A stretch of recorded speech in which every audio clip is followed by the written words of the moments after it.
Hello friends, SSC GD 2023 का 25 जनवरी का यहाँ पर एग्जाम खत्म हो चुका है और आज के शिफ्ट में इतने हार्ड हार्ड क्वेश्चंस आए हैं कि क्या ही कहना। उनका लेवल बहुत ही टॉप नॉच है। तो आज बात कर लेते हैं सभी शिफ्ट में आए हर एक क्वेश्चंस के बारे में एक एक करके। तो सबसे पहले बात करते हैं फर्स्ट शिफ्ट के बारे में। पहला क्वेश्चन था, भारतीय संविधान में कुल कितनी अनुसूचियां हैं? तो भारतीय संविधान में 12 अनुसूचियां हैं और वर्तमान में 470 अनुच्छेद और 25 भाग निहित हैं। अगला क्वेश्चन आया था, अनुच्छेद 76 किससे संबंधित है? तो ये महान्यायवादी की नियुक्ति से संबंधित है और महान्यायवादी को अटॉर्नी जनरल भी कहते हैं, जो कि अभी वर्तमान में आर वेंकट रमनी है और राष्ट्रपति इनकी नियुक्ति करते हैं। नेक्स्ट था, हाथी का पर्यायवाची शब्द। तो गज, हस्ती, कुंभी, मदकल, कुंजर आदि सभी हाथी के पर्यायवाची शब्द हैं। नेक्स्ट था, 8वीं पंचवर्षीय योजना से क्वेश्चन आया था। तो 8वीं पंचवर्षीय योजना असफल हो गया था बहुत ही आर्थिक अस्थिरीकरण के कारण, और उसका कार्यकाल था जो पीरियड था 1992 से लेकर 1997 था, और मुख्य उद्देश्य था उसका औद्योगिक क्षेत्र का आधुनिकीकरण। अगला क्वेश्चन था, गोची उत्सव किस राज्य में मनाया जाता है? तो गोची उत्सव हिमाचल प्रदेश में मनाया जाता है, जो कि बेटी के घर में जन्म लेने के शुभ अवसर पर मनाया जाता है। किसी घर में अगर किसी बेटी का जन्म होता है तो उसके शुभ अवसर पर गोची उत्सव वहां पर मनाया जाता है। नेक्स्ट क्वेश्चन था, 1952 के ओलंपिक में भारत की तरफ से पहला पदक किसने जीता? तो कसावा दारा साहब जाधव ने पहला पदक जीता था। उन्होंने 1952 के रेस के ओलंपिक में कुश्ती में कांस्य पदक जीता था। अगला क्वेश्चन है, छत्तीसगढ़ का लोक नृत्य से आया था। तो छत्तीसगढ़ के लोकगीतों में पंडवानी, भरथरी, चंदौनी, ढोल मारू, ददरिया, बांस गीत प्रमुख है, जबकि वहाँ लोक नृत्य में अगर है तो सुआ, राउत नाच, कर्मा, ककसार और नृत्य प्रमुख हैं। यहाँ पर मैंने दोनों को मेंशन कर दिया है, लोकगीत को और लोक नृत्य को। नेक्स्ट क्वेश्चन था, भील जनजाति किस क्षेत्र से संबंधित है? तो भील जनजाति गुजरात में, मध्य प्रदेश में, छत्तीसगढ़ में, महाराष्ट्र में और राजस्थान में रहने वाली एक अनुसूचित जनजाति है। अगला क्वेश्चन था, दक्कन के पठार में पूर्वी और पश्चिमी घाटों के बीच कौन सी नदी बहती है? तो ये गोदावरी, कृष्णा और कावेरी नदियां बहती हैं। गोदावरी नदी को प्रायद्वीपीय भारत की गंगा के नाम से जाना जाता है, जबकि कावेरी को वृद्ध गंगा के नाम से जाना जाता है। नेक्स्ट था, फुटबॉल ग्राउंड में दोनों गोल पोस्ट की चौड़ाई कितनी होती है? तो उसकी चौड़ाई 16.5 मीटर होती है। अंतर्राष्ट्रीय मैचों में पिच की लंबाई जो होती है 100 से 110 मीटर होती है तथा चौड़ाई 64 से 75 मीटर तक होती है, और गोल पोस्ट की जो ऊंचाई होती है 2.44 मीटर होती है। शायद वहाँ पर ऊंचाई नहीं तो उसकी चौड़ाई पूछी गई थी। अगला क्वेश्चन था, अमृत का पर्यायवाची शब्द। तो अमृत का पर्यायवाची सुधा, सोम, पीयूष और अमीय है। नेक्स्ट क्वेश्चन था, त्रिपुरा का उपचुनाव किसने जीता? तो 4 सीटों में 3 बीजेपी ने और 1 कांग्रेस ने जीता, और मुख्यमंत्री वहां के मानिक शाह हैं और राज्यपाल सत्येंद्र नारायण आर्य हैं। अगला क्वेश्चन था, सूर्य की किरणों को पृथ्वी तक पहुंचने में कितना समय लगता है? तो यहाँ से 8.3 मिनट का समय लगता है सूर्य से पृथ्वी तक पहुंचने में, और पृथ्वी और सूर्य की औसत दूरी है 15 करोड़ किलोमीटर। अगला क्वेश्चन है, ईद का चांद होना मुहावरे का अर्थ? तो बहुत दिनों बाद दिखाई देना या बहुत दिनों बाद मिलना, इसका अर्थ होता है।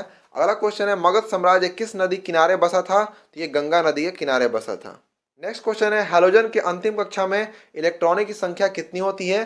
तो अंतिम कक्षा में 7 इलेक्ट्रॉन होते हैं, और आवर्त सारणी के 17 के कुल 5 तत्वों को हैलोजन कहा जाता है, जिसमें से है फ्लोरीन, क्लोरीन, ब्रोमीन, आयोडीन और स्टैटीन। अगला क्वेश्चन था, शीतकालीन वर्षा जो होता है उसका नाम क्या है? तो उसे मावठ कहते हैं। अब बात करते हैं सेकंड शिफ्ट में आए क्वेश्चंस के बारे में, और आपने यहाँ पर कितना अटेम्प्ट किया वो मेंशन करना ना भूलें। या आपका किस दिन एग्जाम है ये भी कमेंट जरूर करें। अगला था, किस केंद्र शासित प्रदेश की साक्षरता दर सबसे अधिक है? तो लक्षद्वीप की साक्षरता दर सबसे अधिक है, और सबसे कम साक्षर प्रदेश जम्मू कश्मीर है। और बिहार में सबसे राज्यों की बात करें तो बिहार का साक्षरता दर सबसे कम और केरल की साक्षरता दर सबसे अधिक है। नेक्स्ट क्वेश्चन था, 5वीं पंचवर्षीय योजना का मुख्य उद्देश्य क्या था? तो गरीबी दूर करना और आत्मनिर्भर बनाना 5वीं पंचवर्षीय योजना का मुख्य उद्देश्य था, और इसकी अवधि थी 1974 से लेकर 1978। अगला क्वेश्चन था, 2018 एशियाई खेल में समापन समारोह में ध्वजवाहक कौन थे? तो रानी रामपाल ध्वजवाहक थी। उद्घाटन के समय नीरज चोपड़ा ध्वजवाहक रहे, और रानी रामपाल भारतीय हॉकी टीम की एक कप्तान है। अगला था, हरि सेवक समाज की स्थापना किस वर्ष हुई? तो 30 सितंबर 1932 ईस्वी को हरि सेवक समाज की स्थापना हुई, और इसकी स्थापना महात्मा गांधी ने किया था। अगला क्वेश्चन आया था, बीसीसीआई के पहले अध्यक्ष कौन थे? तो ग्रांट गोवन बीसीसीआई के पहले अध्यक्ष थे, जो कि एक ब्रिटिशर थे। और वर्तमान में रोजर बिन्नी बीसीसीआई का अध्यक्ष हैं। और बीसीसीआई की स्थापना 1928 ईस्वी में मुंबई इसका मुख्यालय है। अगला था राउत नाच लोक नृत्य किस राज्य का लोक नृत्य है? तो ये छत्तीसगढ़ का लोक नृत्य है और इसे गहिरा नृत्य भी कहते हैं। अगला क्वेश्चन था मौलिक कर्तव्य को संविधान में किस संशोधन के द्वारा जोड़ा गया था? तो 42वां संविधान संशोधन 1976 के द्वारा इसे जोड़ा गया था। और मौलिक कर्तव्य रूस के संविधान से लिया गया है, जबकि मौलिक अधिकार अमेरिका के संविधान से लिया गया है। अगला क्वेश्चन है विष्णु के पर्यायवाची शब्द? तो दामोदर, पीताम्बर, जनार्दन, मुकुंद, गोविंद, कमलाकांत, लक्ष्मीपति और उपेंद्र विष्णु के पर्यायवाची शब्द हैं। नेक्स्ट क्वेश्चन है कनिष्ठ का विलोम शब्द? तो कनिष्ठ का विलोम शब्द वरिष्ठ, ज्येष्ठ या सर्वोच्च होता है।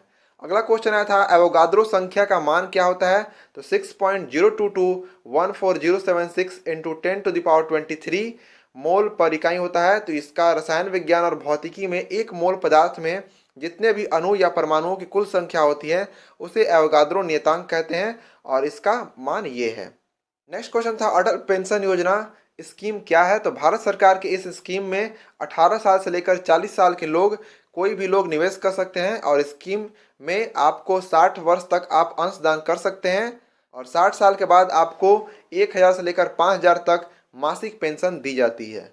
अगला क्वेश्चन था कोशिका में लवक कहाँ पाया जाता है? तो कोशिका में लवक कोशिका द्रव्य में पाया जाता है। अगला था आंध्र प्रदेश के राज्यपाल कौन है? तो विश्वभूषण हरिचंदन आंध्र प्रदेश के राज्यपाल हैं। और अरुणाचल प्रदेश के राज्यपाल बीडी मिश्रा, असम के जगदीश मुखी, आंध्र प्रदेश के हैं जो विश्वभूषण हरिचंदन और उत्तर प्रदेश के हैं आनंदीबेन पटेल।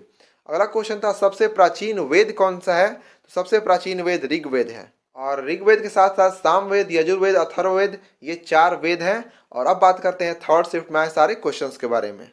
खर्ची महोत्सव का आयोजन किस राज्य में होता है? तो इसका आयोजन त्रिपुरा में होता है। और वसंत उत्सव जो कि पश्चिम बंगाल का एक उत्सव है और अम्बुबाची मेला असम में मनाया जाता है। चौरा चौरी कांड किस आंदोलन के दौरान हुआ था? तो असहयोग आंदोलन के दौरान हुआ था और 4 फरवरी 1922 ईस्वी को चौरा चौरी कांड हुआ था जो कि गोरखपुर में एक जगह है। अगला क्वेश्चन आया था रेशम मार्ग भारतीयों के लिए किसने शुरू किया? तो कनिष्क ने शुरू किया था रेशम मार्ग, वही भारतीयों के लिए। नेक्स्ट क्वेश्चन था संयुक्त राष्ट्र संघ में भारत की तरफ से अस्थायी प्रतिनिधि कौन बनी? तो रुचिरा कंबोज संयुक्त राष्ट्र संघ में भारत की तरफ से अस्थायी प्रतिनिधि बनी। और संयुक्त राष्ट्र संघ में 6 भाषाओं को अनुमति मिली है, जहां पर अरबी, चीनी, अंग्रेजी, फ्रांसीसी, रूसी और स्पेनी है। अगला क्वेश्चन था सूर्य का पर्यायवाची शब्द?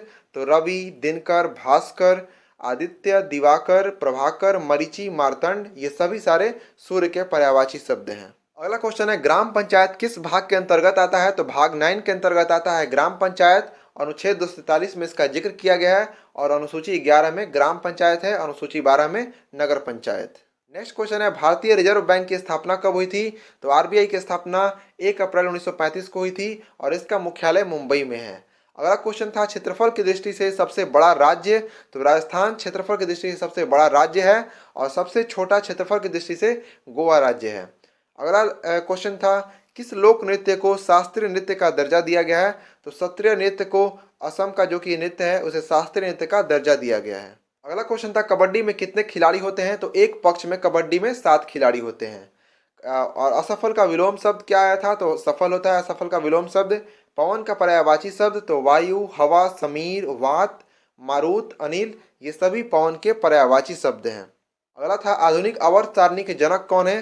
तो मेंडलीफ आधुनिक आवर्त सारणी के जनक है। अब बात करते हैं फोर्थ शिफ्ट में आए सारे क्वेश्चंस के बारे में और आपने कितना अटेम्प्ट किया या आपका किस दिन एग्जाम है ये कमेंट करना ना भूलें। अगला क्वेश्चन है मेदाराम यात्रा त्यौहार कितने दिनों तक चलता है? तो ये 4 दिनों तक चलता है और मेदाराम यात्रा त्यौहार तेलंगाना में मनाया जाने वाला एक उत्सव है। अगला क्वेश्चन था पहली पंचवर्षीय योजना किस मॉडल पर आधारित थी? तो यूएसएसआर के हैरोल्ड डोमर मॉडल पर आधारित थी और इसका मुख्य उद्देश्य कृषि में विकास था, कृषि कार्यों में विकास था। अगला क्वेश्चन है जम्मू कश्मीर और लद्दाख के चीफ जस्टिस कौन है? तो जस्टिस अली मोहम्मद जम्मू कश्मीर और लद्दाख के हाई कोर्ट के चीफ जस्टिस हैं। योजना आयोग की स्थापना कब हुई? तो 1950 ईस्वी में योजना आयोग की स्थापना हुई और योजना आयोग को 2015 में नीति आयोग में के नाम से बदल दिया गया। अगला क्वेश्चन है, ओलंपिक 2020 के उद्घाटन समारोह में ध्वजवाहक कौन थे? तो एमसी मैरी कॉम एवं मनप्रीत सिंह ध्वजवाहक थे, जो कि एमसी मैरी कॉम एक मुक्केबाज हैं एवं मनप्रीत सिंह एक हॉकी खिलाड़ी हैं। और ओलंपिक में भारत ने टोटल 7 पदक जीते थे। रामपुर विधानसभा उपचुनाव में किसकी जीत हुई? तो रामपुर विधानसभा उपचुनाव में आकाश सक्सेना की जीत हुई, जो कि उत्तर प्रदेश का एक विधानसभा चुनाव था और इसमें पहली बार बीजेपी ने जीत हासिल की है। नेक्स्ट क्वेश्चन था, सत्रिय नृत्य कहाँ का शास्त्रीय नृत्य है? तो ये असम का शास्त्रीय नृत्य है और नृत्य से हर एक दिन हर एक शिफ्ट में क्वेश्चंस आ ही रहे हैं और ये सन 2000 में इसे शास्त्रीय नृत्य का दर्जा मिला है। सबसे कम साक्षरता वाला केंद्र शासित प्रदेश? तो जम्मू कश्मीर सबसे कम साक्षरता वाला केंद्र शासित प्रदेश है और सबसे अधिक साक्षरता वाला लक्षद्वीप, और राज्यों में सबसे अधिक केरल सबसे अधिक साक्षरता वाला राज्य है। अगला क्वेश्चन आया था 42वां संविधान संशोधन से। तो भारतीय संविधान की प्रस्तावना में 3 नए शब्द जोड़े गए थे। 42वां संविधान संशोधन 1976 के तहत समाजवादी, धर्मनिरपेक्ष तथा राष्ट्र की एकता और अखंडता जोड़े गए थे। भारतीय संविधान में भाग 4 के ए को जोड़कर अनुच्छेद 51 के ए में नागरिकों के लिए रूस से लिए गए संविधान से 10 मौलिक कर्तव्य भी जोड़े गए। क्वेश्चन आया था थैलेफाइटा से। तो थैलेफाइटा क्या होता है? थैलेफाइटा एक आमतौर पर शैवाल के रूप में जाना जाता है। इनमें अधिकांश जलीय होते हैं और इनके पौधे के जीवन का जो प्राचीन रूप है वो शामिल है। इनमें किसी भी तरह कोई संवहन ऊतक नहीं होता है जो पानी और खनिज को परिवहन कर सके, इसलिए वे आमतौर पर नम स्थानों पर ही पाए जाते हैं। अगला क्वेश्चन था, लद्दाख के उपराज्यपाल कौन है? तो श्री राधा कृष्ण माथुर लद्दाख के उपराज्यपाल हैं। अगला क्वेश्चन था, सुप्रीम कोर्ट के जज को शपथ कौन दिलाता है? तो राष्ट्रपति सुप्रीम कोर्ट के जज को शपथ दिलाते हैं और राज्यपाल हाई कोर्ट के जज को शपथ दिलाते हैं। और भारत के 50वें और वर्तमान मुख्य न्यायाधीश धनंजय यशवंत चंद्रचूड़ हैं। और ऋग्वेद के मंत्रों के समूह को क्या कहते हैं? यह क्वेश्चन आया था। तो ऋग्वेद के मंत्रों के समूह को सूक्त कहते हैं और ऋग्वेद में 20 मंडल और 1028 सूक्त हैं।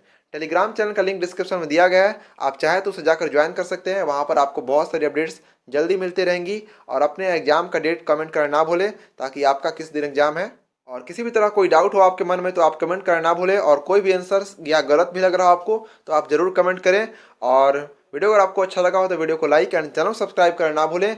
मिलते हैं और शिफ्ट के क्वेश्चन के साथ में। जय हिंद, जय भारत फ्रेंड्स।